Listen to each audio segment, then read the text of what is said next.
First thing that I thought of in reading this story, and there's so much detail in here, but the please fix line that you think about for junior bankers, imagine that the please meme, right? fix the line, meme. Yeah. please fix that you're getting from your higher ups, and you're that junior banker and it's Friday and you want to go out with your friends and you get that please fix, or you have the memes where you're at a baseball game and you get the please fix.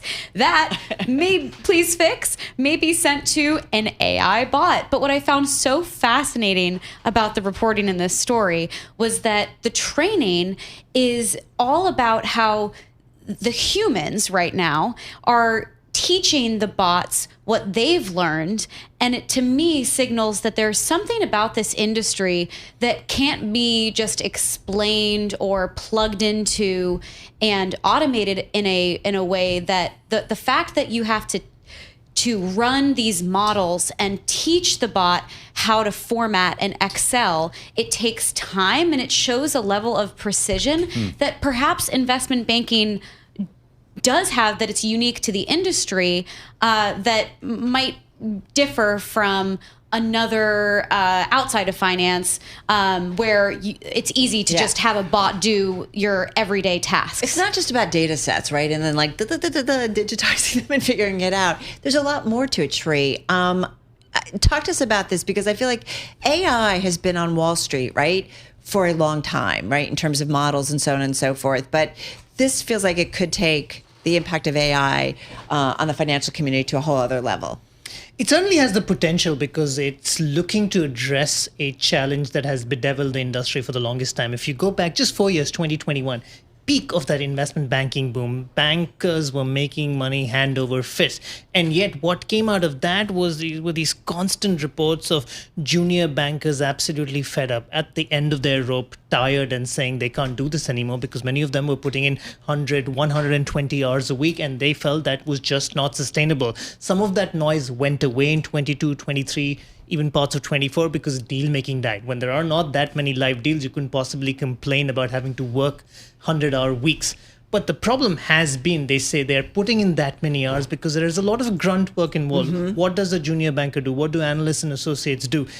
If you have to meet a client, if you have to pitch them on a deal, whether it's an IPO, restructuring, an M&A, you're modeling their financials. You're coming up with various valuation analysis. You're looking for industry comps. You're pitching them on various other ideas, strategic ideas. And a lot of this involves work on PowerPoint and Excel. It involves plugging in and replacing certain numbers. Don't we learn from grunt work? I don't know. So there is the muscle memory logic. You're not that far off from, say, Jamie Dimon or Lloyd Blankfein, who say that this is a fundamental rite of passage in the industry. Without doing this work, you will not learn.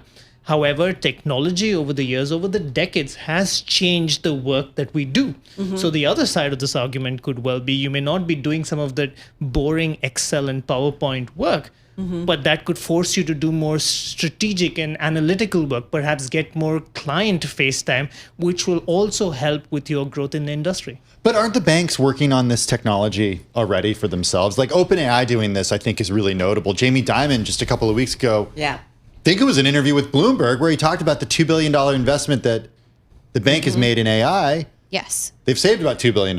That's right. It's all about efficiency, looking for the skills that could be automated because they don't require a human. So think about with investment bankers, they're having to deal with things like margin sizes, italicizing, making sure that the logo on every PowerPoint page lines up correctly. Is that really teaching you what the valuation of the company that you're representing is? At the end of the day, no. So if you do take care of the mundane, how is this formatted? Do I need to bold a certain word? I can't believe they're doing that.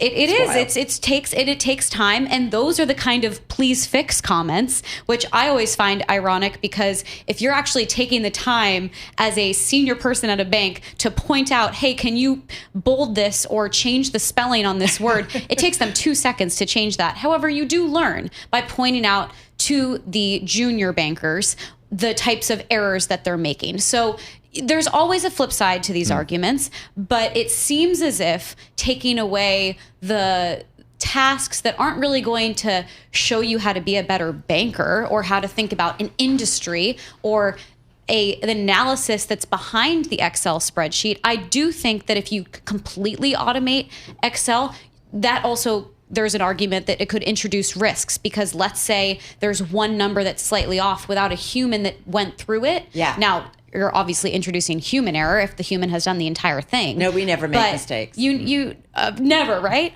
But there's just so much more work that can be done when you get rid of the little things. And that's what the banks have been arguing from day one. We're talking with Kat Doherty and Sri Natarajan of Bloomberg News about this most read story, OpenAI looking to replace the drudgery of junior bankers' workload. I know you want to jump in. Well, because I want to zoom out and address Tim's earlier question. So what does this eventually mean? I mean, the reason this is the most read story, the reason our readers care about this is, will this eventually lead to a lot of job cuts? And that ultimately comes down to what your perception is here. Do you think it is a zero-sum game? Because I feel what will happen is managers and their teams will then realize that instead of thinking about it as a job cut exercise, you say, hey, we're a team that can cover 10 companies. Why don't we expand that universe to 20? You will hear more of the phrase, more with less. That is what's going to happen. You're not going to guarantee any sort of work-life balance. No investment banking MD or partner is going to come to you and say, great job, it's 5 p.m., fabulous sunset in New York, go take a walk along the Hudson. What's going to happen is, great, you've given me great research on 10 companies. You did that in 30 minutes. Can you get me another 10 more companies? But it does lay open the possibility that you could pitch for more deals. You could have more opportunities ahead of you, and that's what they'll be focused on. I will say I went to college with some guys who ended up going into finance, and I was supposed to meet one of them at our 5-year reunion. We go back to school. He can't go to the 5-year reunion, even though he's planned to, because he's working late Friday night in New York City. He has to cancel the whole reunion. You know what? So sad. You know what he's doing now? What?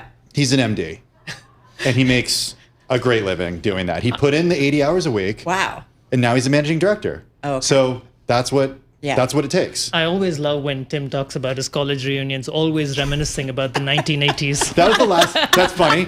That was the last college reunion I went to, by the way. It was my 5-year reunion. And it was quite a while ago. No, but go ahead. I was just going to say that you're bringing up something that is a tension within the industry, which is generational change.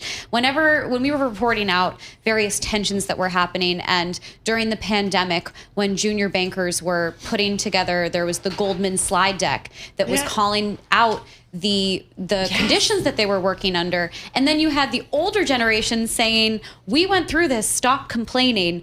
And then you often hear bankers that have gone through the industry saying that the younger generation has it so good and they are quick to complain. But you could argue, though, that we have emerged from the Stone Age. It's not as if we've kept pencil to paper to make Excels. Yeah. Excel is a technology in itself, and that technology is just evolving. Right. But you do have to reconcile with the teachers, those that have gone through and are also needing to adapt to the change, and then the younger bankers that are coming up with their own ideas and their own experiences. And some of them are just saying, this is not it. This is not for me. Some of them are moving on. And then others are saying, you know what? I can be more efficient.